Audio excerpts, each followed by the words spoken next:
Joe Okay, you're Rogan saying just lit a something that's fuse on what actually might be the most factually explosive story of the inaccurate year. according to the On a narrative. recent Now, let's be episode of real his clear. podcast, I don't necessarily Rogan didn't think hold they back. know what's he flat going out on said yet. he doesn't There's a believe lot the of official weird version of events surrounding Charlie Kirk's shocking death. And he didn't say it lightly. He called the whole thing bizarre, riddled with holes, and more scripted than real life. Then he said something that stopped everyone cold.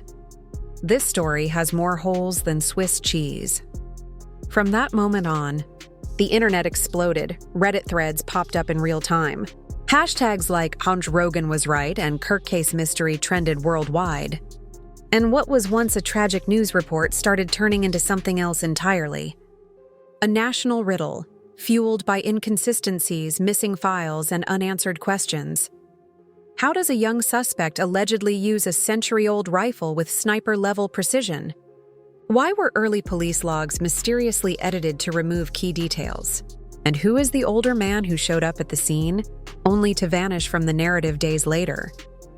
But it wasn't just Joe Rogan who smelled something strange. Candace Owens dropped her own bombshell, claiming the public had been lied to from the beginning, and that Tyler Robinson, the alleged shooter, may have been framed. From shocking details to sealed case files, this isn't just a murder investigation anymore. It's something deeper, something darker. And if Rogan and Owens are right, then the real story hasn't even started yet. But what exactly did Rogan see that the rest of the world missed? September 10th, 2025, Utah Valley University. A packed auditorium. A student Q&A session with conservative firebrand Charlie Kirk. It was supposed to be a typical campus event. Tense questions, viral sound bites, a few headlines, and then back to normal. But that didn't happen.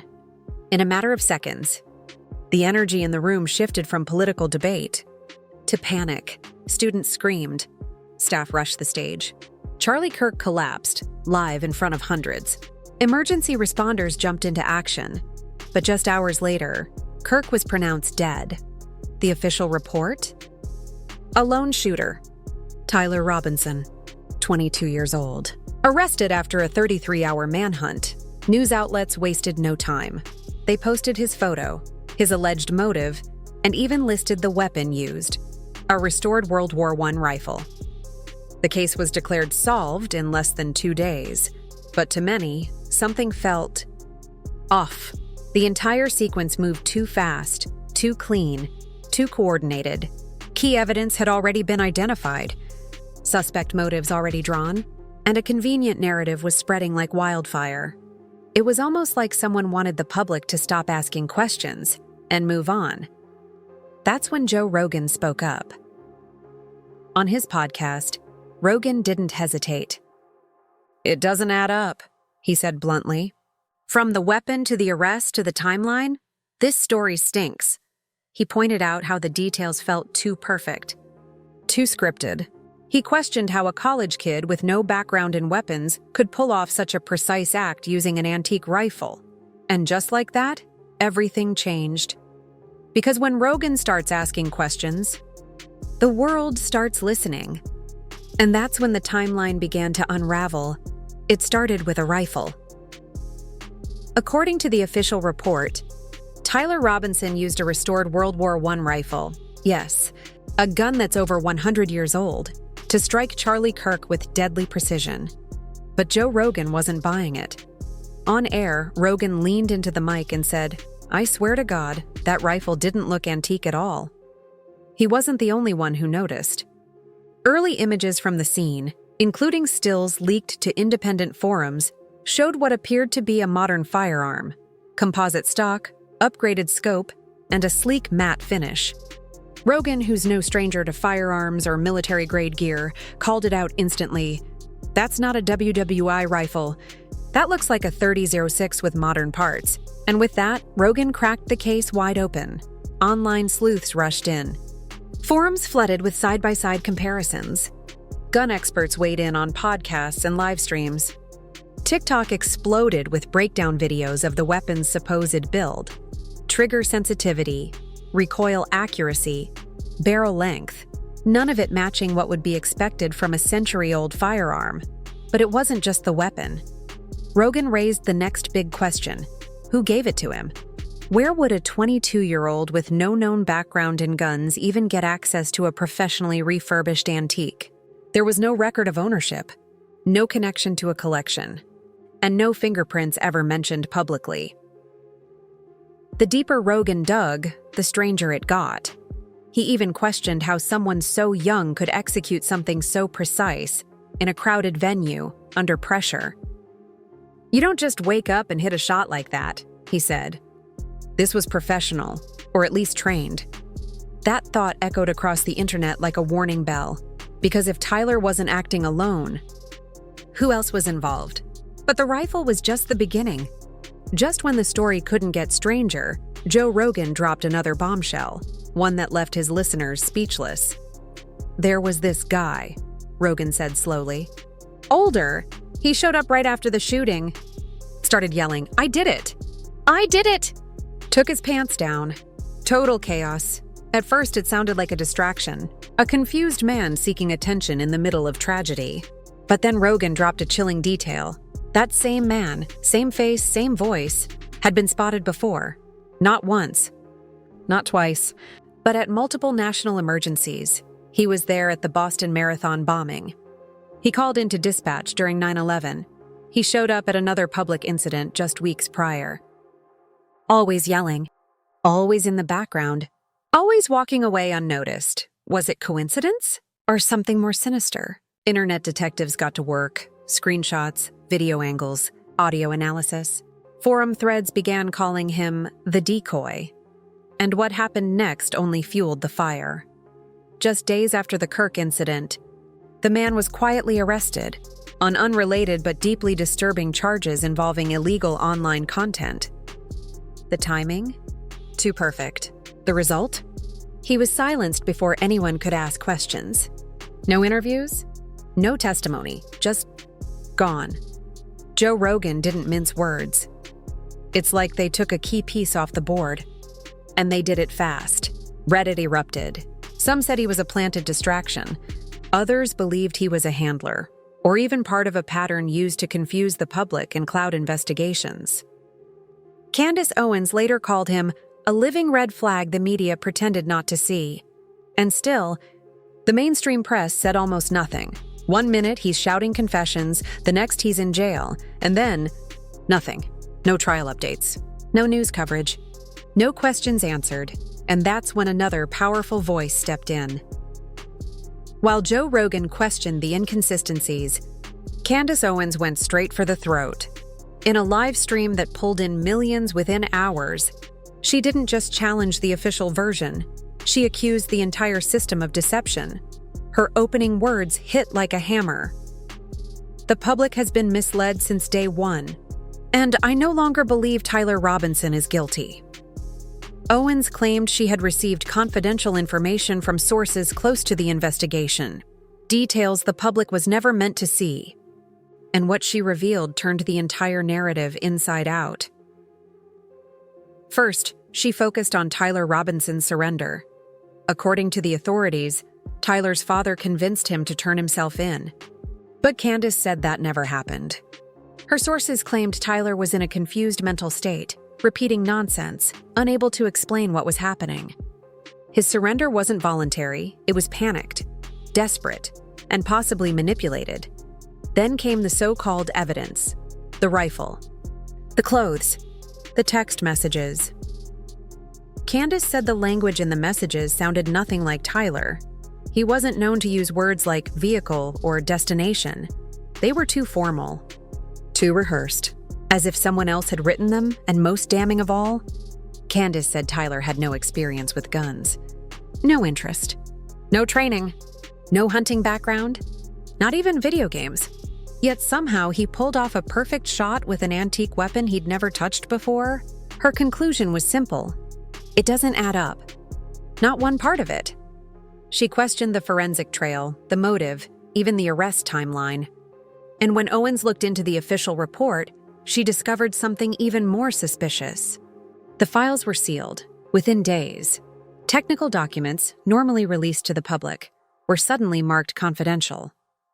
Lab reports, chain of custody logs, surveillance data, all blocked. And just like that, Candace Owens made her stance clear. They're not giving us the truth. They're giving us a story, a polished, edited narrative. And it's meant to stop us from asking questions. The internet went into meltdown. Comments poured in. Hashtags exploded. Viewers called her brave, bold, and even reckless. Others warned she was venturing into dangerous territory. But then she dropped something that shocked even her followers, just when it seemed like the controversy had hit its peak. Candace Owens revealed a detail that flipped the entire story upside down. 1 week before his death, Charlie Kirk was reportedly preparing to announce something major, something internal. According to Owens, it wasn't just a policy change. It was an audit. A full-scale financial audit of Turning Point USA, and not just any audit. One aimed at exposing a secretive branch within the organization that allegedly handled millions in donations and political funds with little to no oversight.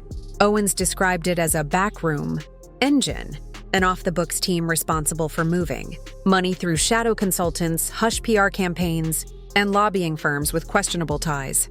Insiders claimed Kirk had grown uncomfortable with the lack of transparency and was preparing to go public. That changed everything, because now, this wasn't just a case of a conservative figure being tragically targeted, it was possibly a case of internal betrayal. A whistleblower silenced, a legacy threatened, and powerful people scrambling to protect their interests. Joe Rogan heard the revelation and chimed in on his next episode. If Charlie was about to expose misuse of funds within Turning Point, that makes him dangerous. That gives people motive. Reddit exploded. Telegram groups leaked what they claimed were draft memos signed by Kirk regarding non-disclosed donor expenditures. Independent investigators pointed to a string of sudden staff resignations in the weeks leading up to his death, including multiple employees who later resurfaced at rival firms tied to government. Contracts even more damning. Viewers found traces of deleted communications between TPUSA and third-party agencies, all wiped shortly after the incident. Candace Owens summed it up in one sentence that set the internet on fire. Nobody cleans their house right before a major event, unless they know what's coming. The theory had now shifted from random tragedy to targeted warning, but the coincidences didn't stop there by now. The public wasn't just suspicious. They were fully awake. Fueled by Joe Rogan's questions and Candace Owens' bombshells, a digital army of independent researchers began pulling apart the timeline, frame by frame, file by file. And what they discovered wasn't just troubling, it was terrifying. The first red flag? A leaked police radio transcript, quietly circulated in niche online forums, described 2 suspects fleeing the scene. Not 1, 2, but just 24 hours later, every official statement referenced only Tyler Robinson. The second suspect? Erased, no name, no description, no follow-up. Fortunately, the internet never forgets. Archived screen recordings and saved PDFs showed that the second individual was briefly flagged on a suspect board in the early hours, but all references were scrubbed before morning. For Rogan, this was a smoking gun. You don't accidentally remove a suspect from a murder investigation, he said. You remove them when someone wants them gone. Next came the media. Major news outlets began quietly editing their original headlines. Where once it read, "Lone gunman identified," it now read, "Suspect in custody, investigation ongoing." The content changed too. Early articles that listed the exact model of the weapon, quotes from students, and security flaws in the venue were updated with sanitized language. No explanation. No editor's note. Just gone. Viewers began compiling screenshots of the changes. Side-by-side comparisons flooded social platforms with one chilling question in bold type. If there's nothing to hide, why rewrite the story? Candace Owens didn't hesitate to weigh in. She pointed to inconsistencies in surveillance footage. Some clips were grainy beyond recognition, while others showed perfect clarity at odd angles. One student even claimed the lighting in the footage didn't match the time of day. Another reported seeing plainclothes men wearing earpieces near the exits, people who vanished as soon as chaos broke out, and then came the sealed records. Within 72 hours, several files related to the investigation were classified. Chain of custody reports, weapon analysis, forensic reviews, all sealed under state interest. Rogan was blunt. That's not protocol. That's suppression. For many, the silence from Turning Point USA said everything. No acknowledgement of the audit. No press conference. No clarification. Just one brief statement of condolence and then total shutdown. And the silence from inside Turning Point USA spoke louder than any statement. As the dust barely began to settle, another twist sent shockwaves through the story. Erica Kirk, Charlie's widow, was appointed CEO of Turning Point USA. It happened just days after the funeral. No press release, no board vote announcement, just a quiet update on the organization's website, and suddenly, Erica was at the helm. To the public, it felt fast. Too fast. Some supporters praised the move as a way to preserve Charlie's legacy, keeping the mission alive through the person closest to him.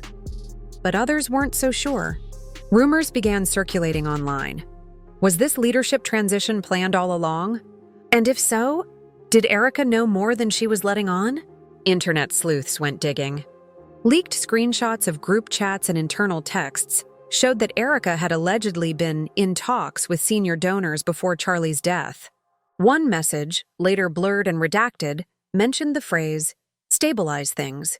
We'll announce when timing is right," theories exploded. Was this a power move masked as grief? Or was Erica trying to salvage an organization she believed was spiraling out of control? Joe Rogan didn't accuse, but he didn't hold back either. On his podcast, he asked what millions were thinking. Why does it feel like this transition was preloaded? Like the system already had a backup plan before Charlie's body was cold? The timing of her appointment, combined with the sealed audit documents and missing second suspect, added fuel to a wildfire that was already burning out of control. And Candace Owens didn't help calm the storm. She pointed out that no internal investigation was announced. No mention of continuing Kirk's audit. No pledge of transparency. Nothing. The entire structure shifted, and not one person inside Turning Point addressed the mounting public outrage. For some, Erica was a grieving wife doing her best. For others, she was part of a larger machine, now fully in control. Which brings us to the question everyone's asking by now. The pieces no longer fit like a puzzle. They clash. They contradict. They confuse. And that's exactly what has people worried. Because what if this entire story, from the rifle to the arrest to the eerie silence, wasn't just flawed? What if it was carefully edited before the public ever saw it? Joe Rogan posed the question plainly. Why does this feel like a movie we're only seeing part of? Let's recap what's already unraveling. A century-old rifle used with unnatural precision. Yet it looks modern in photos. A confused suspect with no background in firearms or violence, who confessed in language he's never used before. A mystery man shouting confessions, who just happens to be connected to past national disasters, arrested immediately on unrelated charges. A second suspect identified in early reports, quietly erased from the official timeline. Evidence files sealed within days, while major outlets altered headlines without explanation, and a widow placed in power within a week, just as the man who ordered a massive internal audit was laid to rest. None of this feels like coincidence. It feels like a cover story. And when Candace Owens asked, what if they're not hiding the truth, just editing it? It sent a chill down the internet's spine. Social media has exploded into organized chaos. Telegram channels are filled with color-coded timelines. TikTokers are breaking down body language, gun specs, and time-lapse footage. Journalists, once silent, are now quietly investigating what they were once too afraid to touch. And still, Turning Point USA says nothing. No mention of the audit. No answers about sealed reports. No address to the public. Only carefully worded condolences. Some now believe the incident was never meant to be understood, only remembered a certain way. As Joe Rogan put it, They want us to accept a version of the story, not investigate it. And Candace Owens took it one step further. They're not afraid of what happened. They're afraid we'll connect what happened to what was about to be exposed. Now, the Charlie Kirk incident is no longer seen as an isolated tragedy. It has become a maze of misinformation, power shifts, disappearing evidence, and voices warning us to keep digging. Because if what Rogan and Owens suggest is even half true, then we're not just dealing with a mystery. We're dealing with a message meant to silence the next Charlie Kirk before they ever speak. So now we're left with more questions than answers. A promising political voice silenced in front of an audience. An antique rifle that doesn't look antique. A suspect who may not even understand what he's being accused of. Evidence sealed. Witnesses edited out. And two of the most influential voices in alternative media, Joe Rogan and Candace Owens, standing at the center of the storm, refusing to stay quiet. This was supposed to be a closed case. But now, it's become a national reckoning. Because the deeper we look, the more it feels like someone wants us confused, distracted, divided, tamed by a version of the truth that's been smoothed over and polished into submission. And that's the most disturbing part of all. Not just what happened to Charlie Kirk, but how fast they told us to stop asking why. Joe Rogan warned us, things are not right. Candace Owens reminded us, they're not telling us the truth. They're telling us a story. And in that space between silence and narrative, between what we're told and what we're allowed to see, lies a battle for truth that's far from over. So what do you believe? Was this just a random tragedy? Or was it a message? A warning? A carefully choreographed takedown of a man who knew too much? Drop your thoughts in the comments. Like, subscribe, and stay tuned. Because if this is just the beginning, then what's coming next may shake the nation to its core.